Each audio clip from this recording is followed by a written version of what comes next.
Hey everyone, welcome back to the Culture Wine Club. I'm super stoked to be sharing the two wines with you this month for a couple of reasons. Number one, I just got back from an incredibly inspiring, beautiful trip to South Africa.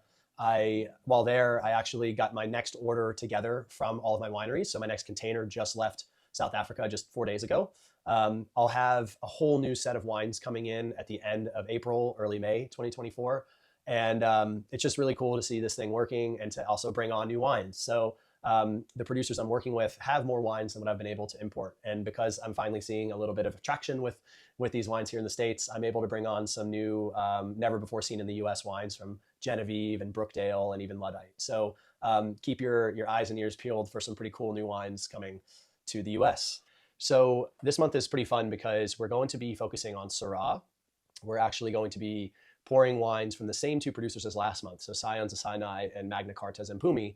But instead of the kind of lighter style Pinot Noir and Pinotage from the two of them, we have Syrah, which tend to be more full-bodied reds. I think Syrah is probably the best red grape coming out of South Africa today. That is because it's just so perfect for the climate and the soils of South Africa.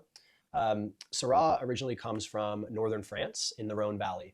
So a lot of us know about like Côtes du Rhône and maybe even Châteauneuf-du-Pape, which tend to be more Grenache based. But when you go to the northern side of the Rhone Valley, you get to Hermitage, Côte-Rôtie, Saint-Joseph.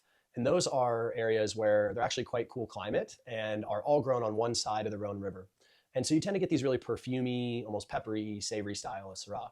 When you go to the southern hemisphere, you find a little bit richer styles, but still a lot of the peppery, spicy, and violety notes that you would get in the northern Rhone. And so while Syrah and Shiraz are the same grape genetically, typically when you have a Shiraz, it tends to be more full-bodied and rich and ripe, whereas a Syrah, it tends to be a little bit lighter in terms of tannin and ripeness, but both the same grape. So Syrah has definitely found a seriously good home in South Africa. It's now accounting for 10% of all the vines planted in the country.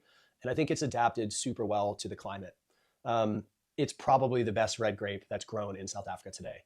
But amazingly, you can have one like the Mphumi Indlu that comes from the Swartland that is very warm climate, arid, intense growing conditions. And it gives you still a wine that's got elegance and nuance. And then you could drink the Scions of Sinai, which comes from a very cool climate pocket of Stellenbosch, only a mile from the ocean. And it's very lean and refreshing and super aromatic.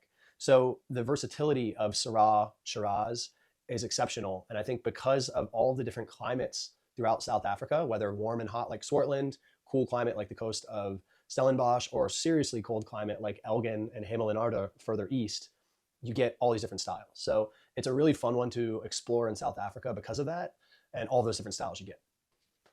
So the first wine you'll drink will be the Mphumi Indlu Shiraz. This is called Indlu in reference to the typical homes of the Zulu culture. So they're usually kind of straw, rooftop, kind of clay, earthen built homes. And to Mphumi, wine is a very nurturing, comforting beverage. It's meant to be consumed with loved ones and kind of bring people together.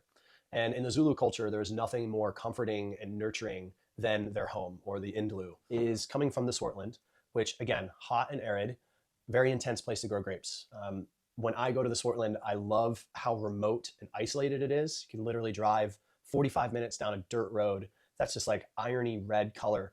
And there's nothing in between but fields of wheat, grains, some vines, and then a farmhouse here and there. So it's an extremely remote and rugged place, but that's like the beauty of it is that kind of solitude. Because it's so intense there in terms of climate, you could easily get very ripe, really overly ripe wines. However, producers like Mphumi, they're realizing that you can still pick early enough where you don't have too high of alcohol and the grapes are ripe. So although it's a hot climate, this wine is only like 13.5% alcohol, and it gives you all the ripeness you want from Syrah or Shiraz, but not going to like the syrupy style. Now this is a couple years old, so it's starting to show some of these tertiary earthy flavors. And there's even like this kind of cherry liqueur-like note to it. So I really like this specifically with like grilled meats. Or if you're a vegetarian, really go towards like a very earthy, mushroom focused or like lentil kind of dish. If you have something that's got earthiness to it and rustic kind of flavors, it goes super well with the Mphumi wine. So his wine is all native yeast. It is fermented in open top containers, which is really helpful for developing aromatics. And then it's aged in old neutral barrel. He only uses a touch of sulfur at bottling. And so his wines definitely fall in that natural wine spectrum. So it's really fun to have two Shiraz next to each other that are from drastically different climates. So the Scions of Sinai Swanesang Syrah is from old bush vines planted by Bernard's grandfather in the 1990s. It's called Swanesang because it actually ended up being the last vineyard his grandfather planted before passing away. So Bernard's biggest mentor and source of inspiration in his life was his grandfather. So when Bernard decided to start making wine from this plot as an individual little 2-acre piece, it was clear to him that it would be named after his grandfather.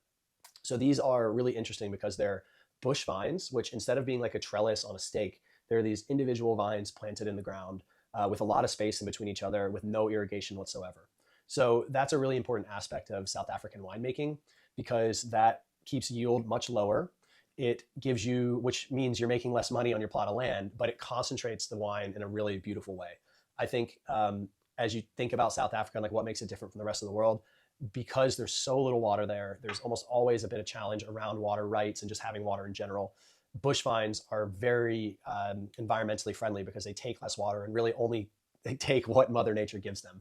So beyond that, these vines are grown only a mile from False Bay, right on the coast. The waters in False Bay are very cold. They're at best 50 degrees during the summer and can drop below that in the wintertime. So there's always a cold wind that blows off of the bay called the Cape Doctor. And because of that, these vines take very long time to ripen. And so this long, slow ripening period makes it so the sugars don't get too high, which keeps alcohol fairly low, but gives you all these amazing aromatics. So Bernard also does native yeast fermentation with these, also open top. And then he ages in concrete eggs as well as old neutral barrels. And so when you drink this wine, you'll notice a very big difference between the Mphumi because of that cold climate. Number one, it's got that deep inky purple color, whereas the Mphumi kind of has a more of this like slightly rust colored hue or brick red hue with a little bit more kind of ruby in the core. The Scions of Sinai is straight up inky purple. And then when you smell it, it's like violets, black pepper, olive tapenade, smoked meat. Like it's all the classic indicators of you where you get cool climate, Northern Rhone Syrah. And it's interesting because Bernard actually made wine in Northern Rhone at a very, very famous estate called Domaine Gemay.